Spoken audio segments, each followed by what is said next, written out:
आपने काफ़ी सारे हॉन्टेड हाउस के रियल स्टोरीज के बारे में सुना होगा या फिर यूट्यूब में देखा होगा। बट ये जो हॉन्टेड हाउस है जिसके बारे में मैं आज एक्सप्लेन करने वाला हूँ वो बहुत ज़्यादा हॉरिफाइंग है। और मैं एक बात से हैरान हूँ कि इस टॉपिक के ऊपर यूट्यूब पे हिंदी लैंग्वेज में बहुत कम वीडियोस हैं। I don't know why but it's really shocking. Anyway, मैं आज इस टॉपिक पे वीडियो बना रहा हूँ। वैसे इस हाउस को लेकर इंटरनेट पे काफ़ी सारे रूमर्स हैं, बट मैं आपको टू द पॉइंट और प्रॉपर डिटेल में ये स्टोरी एक्सप्लेन करूंगा। सो बिना किसी देरी के आज के इस वीडियो को शुरू करते हैं।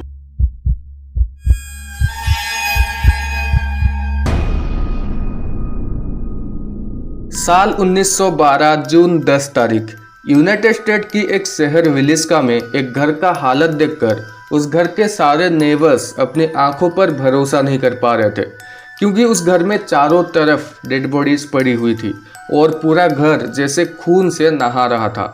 उसके बाद नेबर्स ने पुलिस को इन्फॉर्म किया और उसके बाद स्टार्ट हुआ इन्वेस्टिगेशन।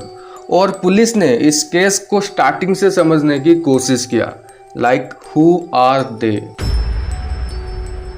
इस घर में एक हंसता खिलता फैमिली रहता था। उस फैमिली में जोसिया मूरे और सारा मूरे पेरेंट्स थे और उनके 4 बच्चे थे, हेरमेन, मेरी, आर्थर एंड पाउल। और इस फैमिली को मूरे फैमिली कहा जाता था।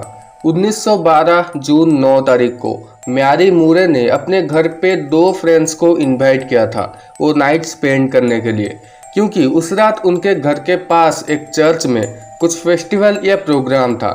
उन दोनों का नाम था इना स्टाइलेंजर एंड लीना स्टाइलेंजर और ये दोनों बहनें थी।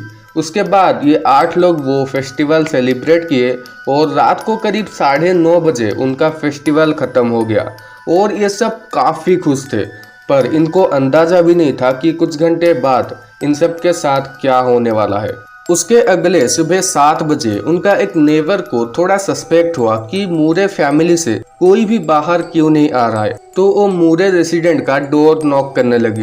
जब उनको कोई रिस्पॉन्स नहीं मिला तो उन्होंने रॉस मूरे को कॉल किया, जो मिस्टर जोसिया के भाई थे। कुछ देर बाद रॉस मूरे रेसिडेंट पहुंचे और उनके फैमिली को पुकारने लगे और डोर नॉक करने लगे, पर इस बार भी कोई रिस्पॉन्स नहीं मिला। रॉस मूरे के पास उस घर का एक डुप्लीकेट चाबी था, तो उस चाबी के मदद से वो दोनों उस घर में एंटर किए। वो दोनों घर के अंदर जाते ही सामने उनको लीना स्टाइलेंजर की डेड बॉडी दिखाई दिया और थोड़ा आगे जाते ही धीरे धीरे सबकी डेड बॉडीज बेड पे पड़ी हुई मिली। ये देखकर ये दोनों बहुत ज़्यादा पैनिक हो गए और इम्मीडिएटली उस शहर के शरीफ को इन्फॉर्म कर दिया। कुछ देर बाद पूरा टीम के साथ पुलिस मूरे रेसिडेंट पहुंचे। उस टीम ने पूरा छानबीन करने के बाद पता लगाया कि मूरे फैमिली के 6 मेंबर्स और वो दोनों बहनें जो गेस्ट बन के आए थे उनके घर, सारे के सारे मर चुके हैं और मिस्टर जोसिया के बगल में खून से लथपथ एक कुल्हाड़ी पड़ा हुआ है। उन सब डेड बॉडीज को फॉरेंसिक लैब लिया गया, जहां पे डॉक्टर्स ने काफ़ी सारे राज खोले। फर्स्ट, ये सारे मर्डर्स मिडनाइट यानी कि रात के 12 बजे से लेकर सुबह के 5 बजे के बीच में हुआ है। सेकंड, मूरे रेसिडेंट के बैकवर्ड के एक रूम में 2 इस्तेमाल हुआ सिगरेट पड़ा हुआ था, जो इस बात को इंडिकेट करता है कि जो किलर या किलर्स जो भी थे उन्होंने वहाँ पे काफ़ी टाइम वेट किया ताकि पूरा फैमिली सो जाए। थर्ड, सबसे पहले उस किलर ने मास्टर बेडरूम में एंटर किया, जहाँ पे मिस्टर एंड मिसेस मूरे सो रहे थे।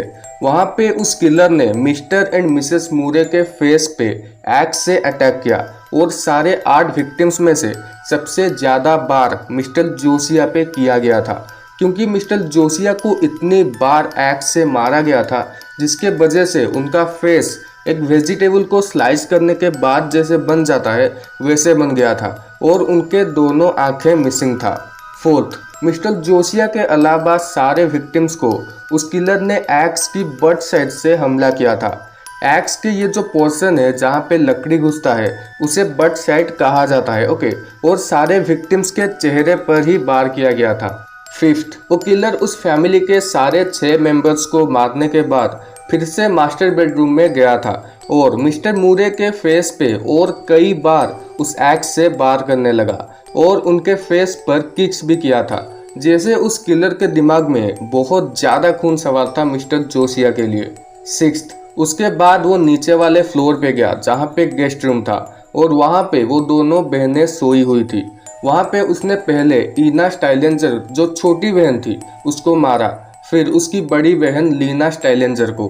7th, लीना स्टाइलेंजर के अलावा सारे विक्टिम्स सोए हुए थे जब उनके ऊपर अटैक हुआ था, क्योंकि लीना इकलौता ऐसी विक्टिम थी जो शायद अपने आप को बचाने की कोशिश की थी, क्योंकि उसके हाथ पे एक डिफेंसिव वुंड पाया गया था। 8, लीना स्टाइलेंजर की नाइटवेयर को थोड़ा नीचे किया गया था और उसने कुछ अंडरगारमेंट्स भी नहीं पहनी हुई थी, और ये बात इंडिकेट करती है कि शायद उस किलर ने लीना को सेक्सुअली मोलेस्ट करने की कोशिश किया था, क्योंकि लीना को मारने से पहले उस किलर ने सारे 7 विक्टिम्स को मार चुका था। सो इट्स वेरी पॉसिबल कि उसने लीना की रेप करने की कोशिश किया होगा। इस केस से जुड़े जितने भी पॉसिबल सस्पेक्ट्स थे उनके ऊपर फोकस किया गया। Like first one is Frank F John, second William Manfield, third Loving Mitchell, fourth Paul Miller, fifth Henry Lee Moore and sixth Reverend George Kelly. Henry Lee Moore जो Moore family का एक relative था जिसने कुछ साल पहले अपने mother और ग्रैंड मदर को एक्स से मार दिया था, जिसके वजह से वो जेल में था। और जब मूरे फैमिली के साथ ये इंसिडेंट हुआ तब भी वो जेल में ही था, तो बाद में उसको इस केस का सस्पेक्ट नहीं माना गया, क्योंकि जेल में रहते हुए वो कैसे बाहर जाके मर्डर कर सकता है। उसके बाद बच गया दूसरा सबसे बड़ा सस्पेक्ट, रिवेंट जॉर्ज केली। 9 तारीख उस रात फेस्टिवल में जॉर्ज केली भी आया हुआ था और उसको फर्स्ट टाइम विलिस्का में उस रात देखा गया था। 10 तारीख सुबह 5:19 को ये विलिस्का सिटी को छोड़ के अपने होम टाउन चला गया, और कोइंसिडेंटली वो मर्डर भी 2-3 घंटे पहले हुई थी, जिसके वजह से जॉर्ज केली को सबसे बड़ा सस्पेक्ट माना गया। पहले 1914 में जॉर्ज केली से पूछताछ किया गया पर पुलिस के हाथ कुछ नहीं लगा। उसके बाद फिर से 1917 में जॉर्ज केली के खिलाफ इन्वेस्टिगेशन हुआ, पर इस बार भी कोई सबूत नहीं मिला, जिसके वजह से अर्ली 19th सेंचुरी में ये यूनाइटेड स्टेट का सबसे बड़ा मिस्टीरियस केस बन गया। जब उस हॉरिफाइड इंसिडेंट का पुलिस इन्वेस्टिगेशन खत्म हुआ और ये केस क्लोज हुआ, तब से ये जगह ऐसे ही वीरान पड़ा हुआ है एंड स्टिल अभी भी वहाँ पे कोई नहीं रहता, और तब वहाँ के आसपास के लोग भी उस घर के सामने से गुजरने से डरते थे, और ये यूनाइटेड स्टेट का सबसे बड़ा हॉन्टेड हाउस बन गया। लिटरली लोग पैसे देते थे उस घर में एक रात रहने के लिए और पैरानॉर्मल चीज़ें एक्सपीरियंस करने के लिए। इवन तो कुछ लोग $400 भी देते थे एक रात वहाँ पे गुजारने के लिए। कैसे कैसे लोग रहते हैं यार यहाँ पर। साला तुमको पागल कुत्ते का गाड़ी उठा के ले जाएगा बता रहे हैं हम। एनीवे, तो कुछ लोगों ने पैरानॉर्मल चीज़ें एक्सपीरियंस किया था तो कुछ लोगों ने कुछ भी एक्सपीरियंस नहीं किया। पर 2014 में एक पैरानॉर्मल इन्वेस्टिगेटर उस घर में रहने के लिए गया था, पर पता नहीं उसने क्या देखा उस रात कि वो अपने आप को ही चाकू से स्टैब करके खुदकुशी कर लिया।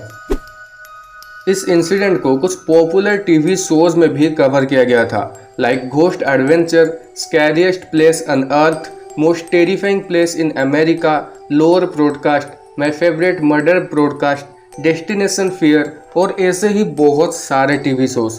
तो सोच सकते हो कि ये केस कितना ज़्यादा पॉपुलर हुआ था। एंड रिसेंटली यानी कि 2021 में भी इस इंसिडेंट को बहुत सारे लोगों ने ब्रॉडकास्ट के थ्रू कवर किया है। इस इंसिडेंट को बेस करके 2016 में एक मूवी भी बना था, which is the axe murder of Villisca, क्योंकि एक केस ही ऐसा था जो पूरे दुनिया को हिला के रख दिया था। ओके, तो आज के लिए बस इतना ही। अगर वीडियो पसंद आया तो वीडियो को लाइक कर देना, और यार वीडियोस देखते हो पर सब्सक्राइब ही नहीं करते तुम लोग, सो चैनल को भी सब्सक्राइब कर देना। मिलते हैं ऐसे ही और एक एपिक वीडियो में। Till then bye bye.